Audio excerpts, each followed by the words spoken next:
አሁን ይኸውልህ ደንበኞችን ክሊክ ላድርግ አይደለ? ደንበኞች ክሊክ አደረኩ። አሁን አዲስ መመዝገብ ስላለብኝ መደመር ምልክቱን ነው የምነካው። መደመር ምልክት ምንድነው መጻፍ ያለብኝ? እዚህ ጋር ሙሉ ስም ማን ብዬ ልጻፍ? አሁን ምዑዝ ብዬ ልጻፍ። ለምሳሌ ምዑዝ ፈሱህ ብዬ ጻፍኩኝ። ስልክ ቁጥርህን ለምሳሌ 09 ይሆናል ያንተ 20 ነገር 90 የሚላል አይደለ? አሁን አስቀምጥ ነው የምለው። ግን አስቀምጥ ከማለቴ በፊት ምን ማድረግ እችላለሁ? የፎቶግራፍ እዚህ ሰሌክት አድርጌ አሁን ክሊክ ባደርገው ጋለሪ ጋር ነው የሚገባው። አንድን ፎቶ ማስገባት እችላለሁ። ለምሳሌ ክሊክ ላድርገው እስኪ። በቃ ክሊክ አደረኩኝና ለምሳሌ ይሄን ክሊክ አደረኩኝ። በቃ ይሄ ፎቶ ነው፣ አስዩም የምዑዝ ነው። አስቀመጥኩኝ። ኦኬ ኔትወርክ በቃ ልክ ዝቅ ሳደርጋት ይችን ልክ መዝግቤ ዝቅ ሳደርጋት ምዑዝ ፈሱህ የምትለው ከላይ መጣች። በቃ ጨረስኩ። አሁን እዘጋለሁ። ወዴት ነው የሚሄደው? ወደ ጉዳዮችን ክሊክ አደረኩኝ። ጉዳዮች ክሊክ አደረኩኝ። አሁን ምንድን ነው የምነካው? የመደመር ምልክት። ሶሪ እኔ ነኝ የረሳው። አየህ ውጭ ስለሆንኩኝ የመደመር ምልክቱን እነካና ከዛ ደንበኛ የሚለው ላይ ክሊክ ልክ ሳደርግ ብዬ መጻፍ አለብኝ። አሁን ብዬ ልክ መጻፍ ስጀምር አሁን ያንተ የጻፍኩት የመጀመሪያ ይመጣል። ይሄው ምዑዝ። አሁን አመልካች ነው ወይስ ተጠሪ ነው የሚለውን እመርጣለሁ። አመልካች ሲሆን ከታቸው ተጠሪ እያሳየኝ ነው። አየህ ተጠሪ የሚለውን ደግሞ ክሊክ ሳደርግ ከታች አመልካች ያሳየኛል። አየህ ስለዚህ አመልካች ልበል። እሺ አመልካች አንተን ላድርግህ።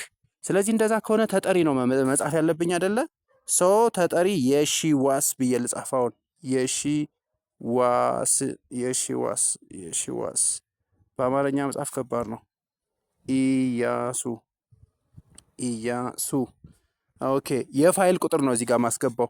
የፋይል ቁጥር ስንት እናድርገው? 10 20 30 ነው የፋይል ቁጥር። ከፍ አረግና እዚህ ጋርም ደግሞ አረገው ጉዳይ የተከፈተበትን ቀን ማስገባት አለብኝ። የካሌንደር ምልክቷን ነው የምትነካት። ይሄው እዚህ ጋር። ለምንድን ነው ይሄ የሚያገለግልህ? የመዝገቡን እድሜ ትራክ እያደረገ የሚያሳውቅህ እሱ ነው። ስለዚህ አሁን ጥር ወር ነው። ለምሳሌ ታህሳስ ላይ እየተከፈተ ነው። ታህሳስ ስንት? ታህሳስ 15 ነው። ሰሌክት አደረኩት። አየህ ታህሳስ 15 2018 ልክ የተከፈተ ፋይል ነው ይሄ። አስዩም ፍርድ ቤት የተከፈተበት ማለት ነው። ከዛ ፍርድ ቤት ነው የምመርጠው። ፍርድ ቤት መጣህ መጻፍ ትችላለህ፣ ወይም ደግሞ ያማርጠሃል። የፌዴራል ብዬ አሁን እስኪ መጻፍ ልጀምር።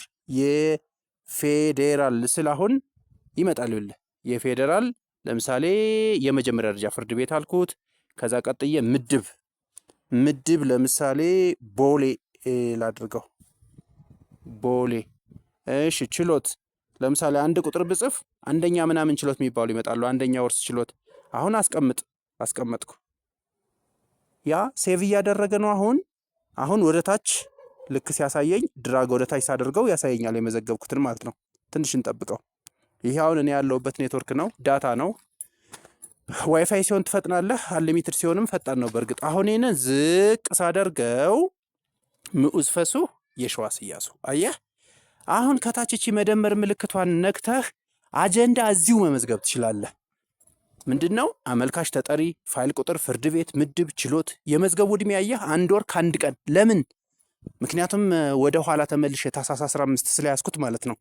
አሁን ምን አማራጭ አለ? 2 አማራጭ አለ። አንደኛው እዚህ ምንድነው መሰለህ አጀንዳ ላይ ገብተህ ቀጠሮ መያዝ ነው።